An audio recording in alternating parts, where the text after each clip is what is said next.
Welcome back to my YouTube channel Political Atlas. आज हम लोग देखेंगे रिसर्च मेथडोलॉजी का चैप्टर कंटेंट एनालिसिस यानी कि सामग्री विश्लेषण। इस पर मैं एक वीडियो अपलोड कर चुकी हूँ पार्ट 1 और आज इसी को मैं कंटिन्यू करूँगी इसी चैप्टर को और ये होगा इसका पार्ट 2। ओके, तो आज के वीडियो में हम लोग देखेंगे कि कंटेंट एनालिसिस के features, steps, importance and problems. Okay, research paper आप लोग का कंपलसरी पेपर है, सो ये चैप्टर आपका उसी में से एक है और ये आपके पीजी या एमए कर रहे हो तो आपके लिए हेल्प हो सकता है। इसके पूरे नोट्स आपको हिंदी और इंग्लिश दोनों लैंग्वेज में मिल जाएंगे। आप वीडियो को पॉज करके नोट्स भी लिख सकते हो और चैप्टर को इजीली समझ सकते हो। ओके, तो बिना देरी किए मैं अपने इस वीडियो को स्टार्ट करती हूँ और समझते हैं इसके features, steps, importance and problems को। ओके, सो ये रहा आपका chapter content analysis.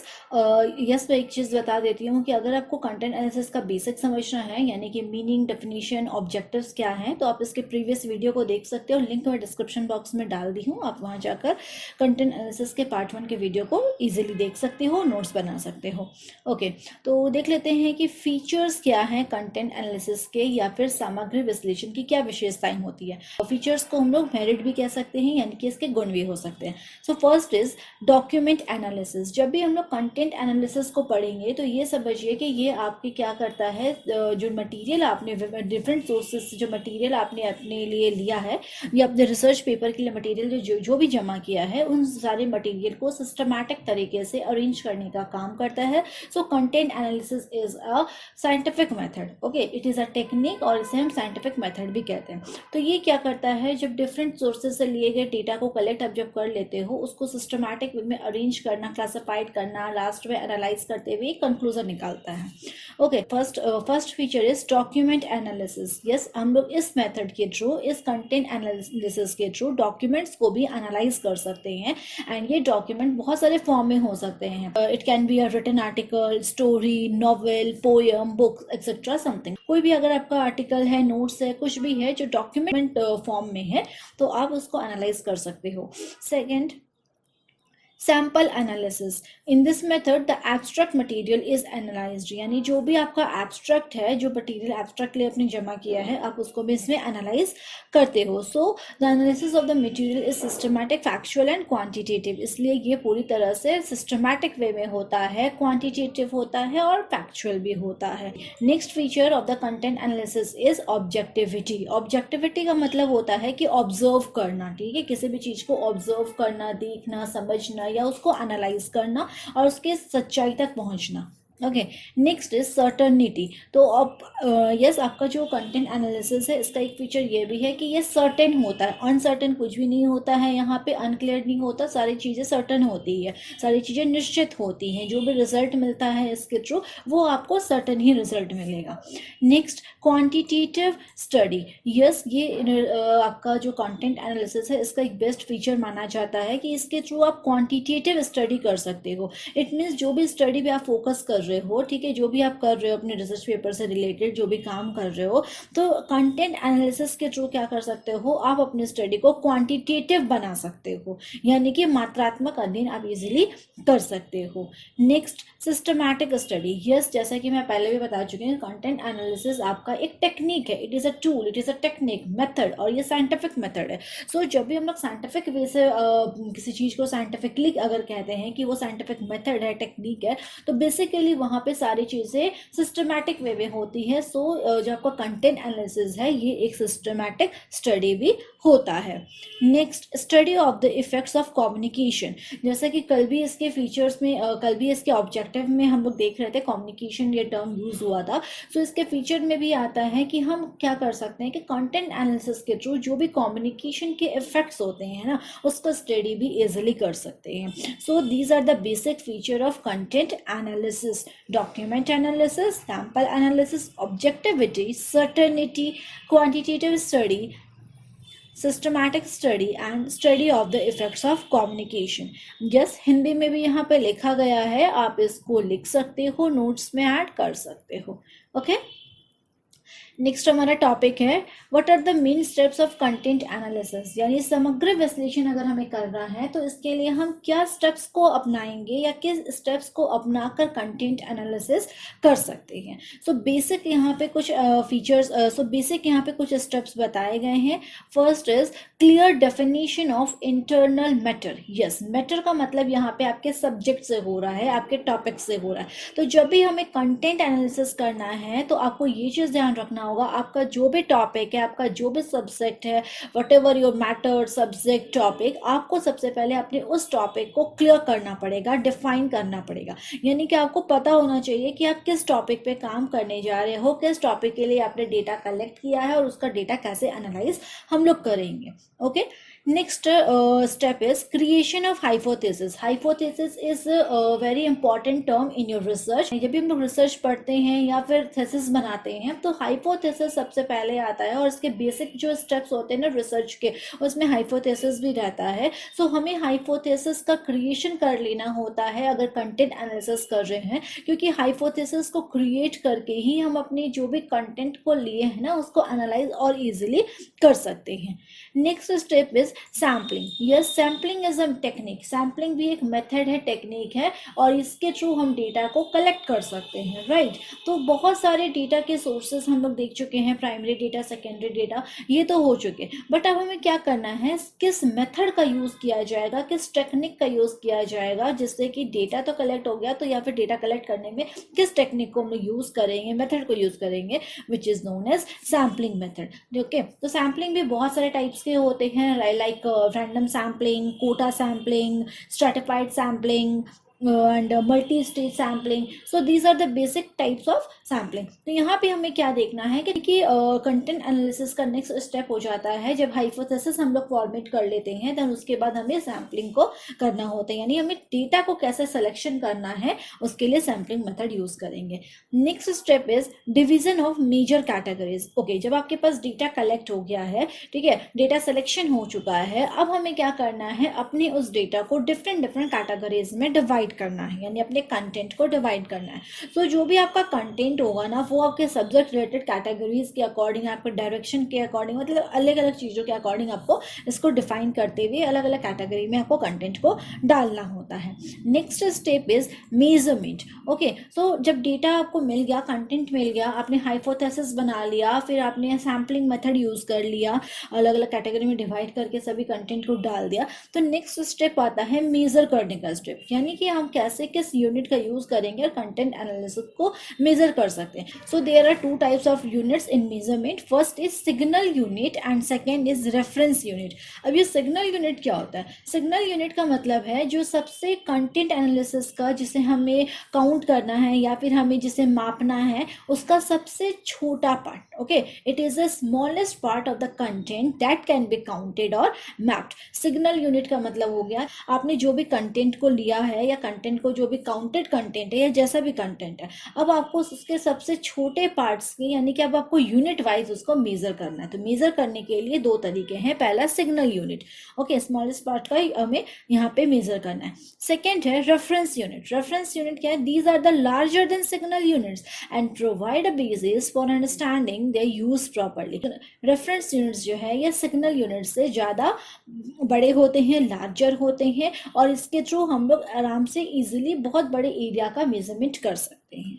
Okay, so measurement is the next step for content analysis. Next is statistical analysis. अब क्या है कि अब आपको कंटेंट एनालिसिस के लिए अगर आपको आगे स्टेप में जाना है तो हमें क्या एनालाइज करना होगा? स्टैटिकली ये चीज़ों को वहाँ पे एनालाइज करना होगा। ओके, और इस कर सकते हैं स्टैटिकल एनालिसिस के थ्रू हम अपने हाइपोथेसिस को, जो हम लोगों ने हाइपोथेसिस बनाया था ना, हमारा जो परिकल्पना या उपकल्पना जो हम लोगों ने बनाया था, उसे हम अपने स्टैटिकल एनालिसिस के थ्रू प्रूव करने की कोशिश करते हैं। Okay, so these are the basic steps. ठीक है, ये कंटेंट एनालिसिस के मुख्य चरण बताए गए हैं। सबसे पहले तो आपको अपना सब्जेक्ट मैटर, आपको इंटरनल जो भी सब्जेक्ट है मैटर है उसको क्लियर करना पड़ेगा, डेफिनेशन देना होगा। सेकंड, हाइपोथेसिस का फॉर्मुलेशन करेंगे।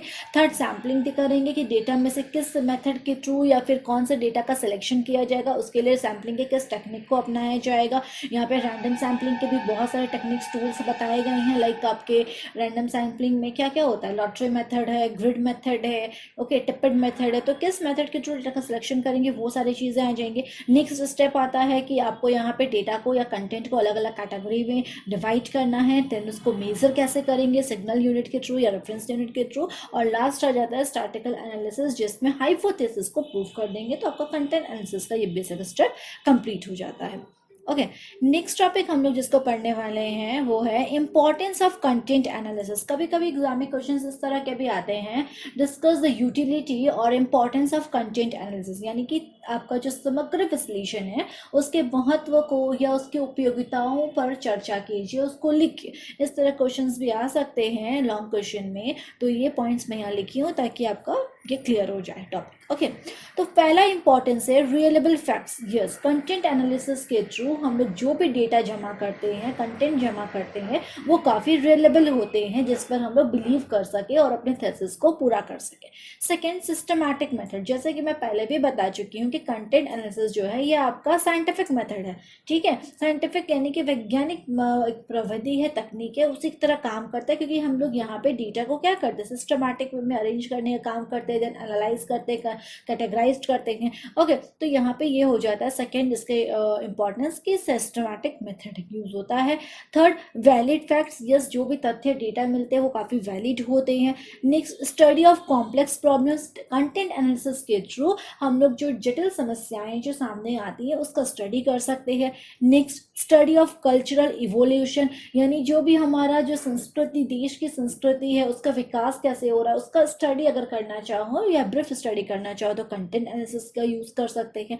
नेक्स्ट, इसके थ्रू हम अपने पास्ट इवेंट को स्टडी कर सकते हैं, जो पहले घटित हुई कोई घटना है या फिर कोई आपका सोशल फेनोमेनन है उसका स्टडी कर सकते हैं। Next, transformation of qualitative facts into quantitative facts, यानी कि यहाँ पे क्या होता है, जो भी आपके क्वालिटेटिव डेटा है वो क्वांटिटेटिव डेटा में कन्वर्ट हो जाते हैं।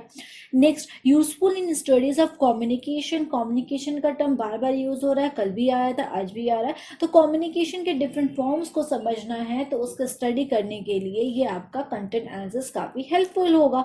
Next, extension of propaganda media, यानी जो भी प्रचार साधन के माध्यम है उसका उसका विस्तार कैसे किया जाएगा तो कंटेंट एनालिसिस के थ्रू कर सकते हैं। Next, comparative study of national and international mass media, यानी कि जो राष्ट्रीय या अंतर्राष्ट्रीय जनसंचार माध्यम है ना उसका यहाँ पे आपको कंपैरेटिवली स्टडी करने को मिलता है कंटेंट एनालिसिस के थ्रू, क्योंकि आपके पास एक वाइड रेंज में कंटेंट मिल जाता है तो आप एक पर्टिकुलर कंट्री का या दो से ज़्यादा कंट्री का उसका एक कंपैरेटिव स्टडी कर सकते हो। जैसे कि रेडियो, टेलीविजन, न्यूज़पेपर, तो दो डिफरेंट कंट्री के न्यूज़पेपर का स्टडी कर सकते हैं, दो डिफरेंट कंट्री के न्यूज़ चैनल का हम लोग यहाँ पे एक कंपैरेटिव स्टडी कर सकते हैं। किसके थ्रू, कंटेंट एनालिसिस के through. Next, useful in personality studies. कभी कभी क्या होता है जो लोगों के अपने पर्सनल स्टडीज़ होते हैं ना उसका भी हम स्टडी कर सकते हैं कंटेंट एनालिसिस के थ्रू, क्योंकि कंटेंट एनालिसिस एक ऐसा टर्म है, एक ऐसा मेथड है जिसके थ्रू हम अपने डेटा को, हम अपने कंटेंट को एनालाइज करते हैं, सिस्टमैटिक वे में सजा कर करते हैं। और साथ ही साथ इसमें हम लोग क्या होता है, जो भी आपके पास कंटेंट है हम लोग उसको अरेंज करते हुए, क्लासिफाइड करते हुए लास्ट में कंक्लूजन पे पहुंचते हैं एनालाइज करने के बाद। Okay, next topic is main problems of content analysis. अब क्या है कि कंटेंट एनालिसिस पढ़ने के साथ साथ इससे इनके कुछ प्रॉब्लम्स भी होते हैं कि कंटेंट एनालिसिस करते वक्त क्या क्या प्रॉब्लम्स फेस करना पड़ सकता है। तो first is possibility of personal bias. Yes, ये तो होना ही चाहिए, क्योंकि कंटेंट एनालिसिस जब भी हम लोग करते हैं तो व्यक्तियों का, लोगों का अपना जो एक होता है ना साइड, सेफ साइड खेलना या सामने वाले की तरफ सेफ रहना, उसको अपना दिखाना, तो इस तरह के कहीं ना कहीं लोगों में बायस्ड होने की जो पॉसिबिलिटी है वो देखने को मिलती है। Next, limited study area. क्या है ना कि जो कंटेंट एनालिसिस है इसके थ्रू आप स्टडी तो करते हो लेकिन वो एरिया काफ़ी लिमिटेड होता है, आप लार्ज एरिया का स्टडी नहीं कर सकते हो। Next, need for trend researchers. Yes, content analysis के लिए आपको रिसर्चर्स की ज़रूरत है, और कैसे रिसर्चर्स होने चाहिए? ट्रेंड रिसर्चर, जो पहले से पढ़े लिखे हो और काफ़ी अनुभवी हो। Next, inaccurate compilation of communication material. संचार सामग्री का गलत संकलन। कभी कभी ये प्रॉब्लम भी सामने आती है कि कम्युनिकेशन के थ्रू आप जो भी डेटा कलेक्ट किए हो वो गलत हो जाता है। Okay, next problem is problem of objectivity. कभी कभी वस्तुनिष्ठता की भी समस्या सामने आ जाती है कि हम उसे किस तरह से देखेंगे, उसका पर्पस क्या हो सकता है। Next, problem in constructing the category. हमें कंटेंट एनालिसिस करते वक्त जो भी कंटेंट है उसको क्लासिफाइड करना, टैबुलेट करना, इसमें काफ़ी प्रॉब्लम आ जाती है। नेक्स्ट, प्रॉब्लम ऑफ क्वांटिफिकेशन, परिमाणीकरण की समस्या भी देखने को मिलती है, बिकॉज आपका जो डेटा एनालिसिस है ये ज़्यादातर क्वालिटेटिव डेटा के फेवर में है।